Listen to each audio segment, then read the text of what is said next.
basta pagpatuloy lang natin yung mga natin, plan natin. Pag-pray natin ha, pakalakas ka kay Lord. Siyempre. Ha? Mga pang plus 20 para Kasama pag natin si Lord.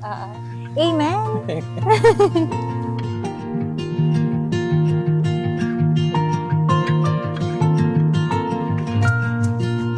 Di naasahan tayo ay pinagtagpo.